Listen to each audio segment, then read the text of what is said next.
وہ ہے ایک دوسرے کا خوف. دونوں ایک دوسرے کے خوف میں بہت شدید مبتلا ہیں. جو مسلم لیگ نواز ہے خاص طور پر اور پی ڈی ایم عمومی طور پر، وہ عمران خان کے انتقامی رویے سے خوف زدہ ہے. وہ یہ سمجھتی ہے کہ اگر اس وقت الیکشن ہوتے ہیں اور عمران خان جیت کر واپس آتے ہیں تو جو انتقامی رویہ انہوں نے اپنے 4 سال میں اپنایا تھا وہ نہ صرف اس کو کنٹینیو کریں گے بلکہ اس کو مزید مضبوط بنائیں گے، اور عمران خان خود بھی یہی کہہ رہے ہیں. تو وہ یہ کہتے ہیں کہ اگر الیکشن کے بعد عمران خان کے ہاتھوں ہی تباہ ہونا ہے تو ابھی لڑ کر کیوں نہ تباہ ہو جائیں. ابھی لڑیں گے تو وی ہیو اے چانس، بعد میں تو ہمارے پاس کوئی چانس بھی نہیں ہوگا. دوسری طرف عمران خان جو ہے وہ بھی کوئی کم خوف زدہ نہیں ہے. آپ نے دیکھا کس طریقے سے عمران خان جو ہے وہ اپنے جان کا خطرہ محسوس کر رہے ہیں، کس طرح سے وہ سر پر بھی بلٹ پروف ڈبہ رکھ کر نکلتے ہیں، اور بلٹ پروف انہوں نے آس پاس بھی بندوبست کیا ہوتا ہے، ویسٹ بھی پہنچتے ہوں گے، اور بلٹ پروف سکرینز بھی ان کے گرد اٹھائی ہوتی ہیں، اور وہ کہتے ہیں کہ مجھے قتل کرنے کی سازش کی جا رہی ہے. کم از کم یہ ان کی پرسپشن تو ہے، ان کو فیئر ہے کہ پی ڈی ایم اور شاید اسٹیبلشمنٹ کا بھی وہ نام لیتے ہیں، ان کی جان لینے کے درپے ہیں اور ان کی پارٹی کو بھی ختم کرنے کے درپے ہیں. اب اسٹیبلشمنٹ بھی میری رائے میں یہ سمجھتے ہیں کہ اب اگر عمران خان آئے گا تو وہ نیا ہائیبرڈ سسٹم لائے گا. ہم نے جو ہائیبرڈ سسٹم سوچا تھا اس میں پولیٹیکل پارٹی نے نیچے ہونا تھا اور ہم نے اوپر ہونا تھا، لیکن عمران خان جو ہائیبرڈ سسٹم لائے گا اس میں وہ فوج کو بھی استعمال کرنے کی کوشش کرے گا اپنے پولیٹیکل پرپز کے لیے، اور سب سروینٹ کرنے کی کوشش کرے گا جو وہ سمجھتے ہیں اداروں کے لیے تباہ کن ہوگا. تو یہ بھی ایک طرح کا خوف ہے. جب اس طرح کے خوف کی فضا ہو تو پھر یہ بہت ہی مشکل ہو جاتا ہے کہ کسی ایک کامن ایجنڈے پر، کامن گراؤنڈ پر پہنچیں. اور جو اور مسئلہ ہے، ہمارا مسئلہ یہ ہے کہ آئین پاکستان تو ایک چیز ہے، اس کو بھی سب توڑ رہے ہیں.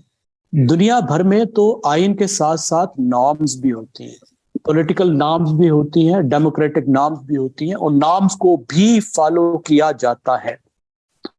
اب اگر مجھے اجازت دیں میں کوئکلی کمنٹ کر لوں. سہروردی صاحب نے جو کہا کچھ چیزوں پر مجھے اتفاق بھی ہے، کچھ میں تھوڑا سا میں مزید ایلیبوریٹ کروں گا. میں بھی سمجھتا ہوں کہ کل اور پرسوں کے بعد جو صورتحال ڈیولپ ہوئی ہے، سب سے پہلے اب سپریم کورٹ میں معاملات ٹھیک ہونے چاہیے، ورنہ ہم اس امپاس سے نہیں نکل سکتے. اس وقت ہم ایسی صورتحال میں پہنچ رہے ہیں جس میں ایک جوڈیشل مارشل لا جیسی صورتحال ہے.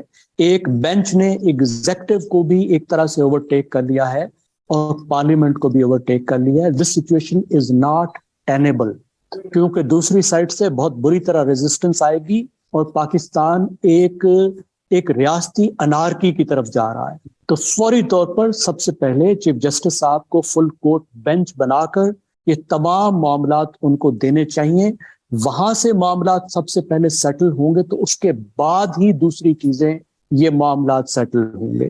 63A والا معاملہ بھی میں اتفاق کرتا ہوں. الیکشن کمیشن آف پاکستان کا جو دائرہ اختیار ہے وہ تو چھوٹی بات رہ گئی، اب تو پورا ایگزیکٹو اور پارلیمنٹ کا جو ڈومین ہے اس کے اندر ٹریس پاس جو ہے اس کی بھی میں نے بات کی. لیکن ایک چیز میں اور ایڈ کروں، سہروردی صاحب نے یہ فرمایا کہ یہ تصور نہیں کیا جا سکتا کہ سپریم کورٹ بھی کوئی ایسا کام کرے گی جو غیر آئینی ہوگا یا غیر قانونی ہوگا. ایسا نہیں ہے.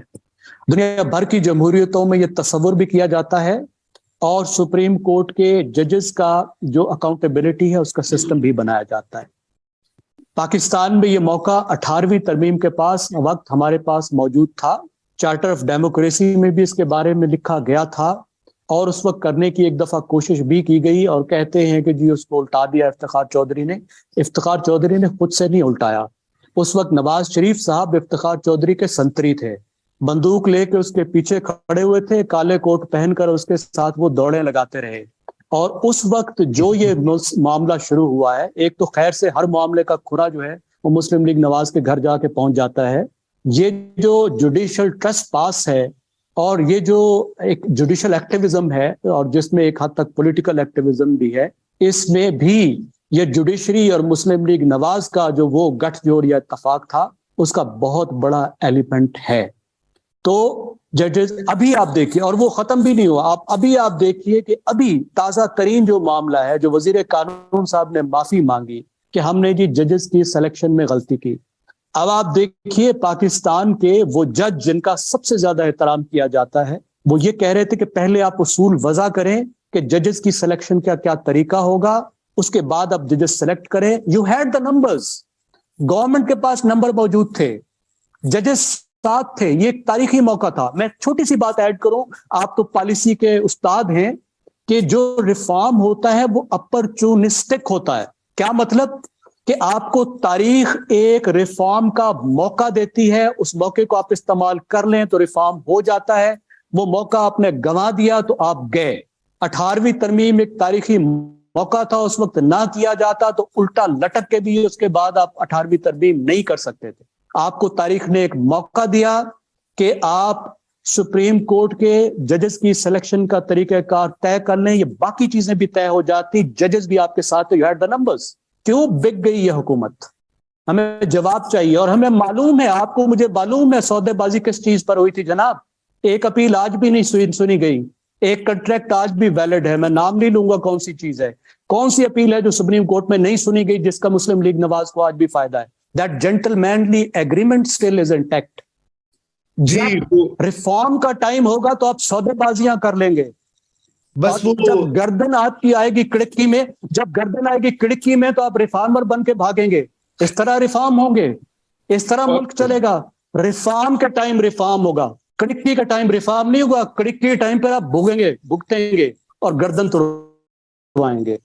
بڑی کھری کھری سنائی ہے زیغم خان صاحب آپ نے, بہترین باتیں, بالکل صحیح آپ نے کہا ہے. اس وقت جب موقع تھا, نمبرز تھے, اس وقت تو پی ایم ایل این جو ہے وہ جنرل کیانی کی خوشنودی حاصل کرنے کے لیے اور جنرل اور میں نے اور افتخار چودھری صاحب کی کیا اسے کہتے ہیں, آپ نے کیا کہا کہ سنتری بنی ہوئی تھی, بالکل صحیح کہا.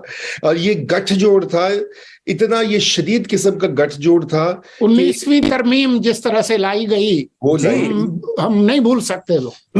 بالکل.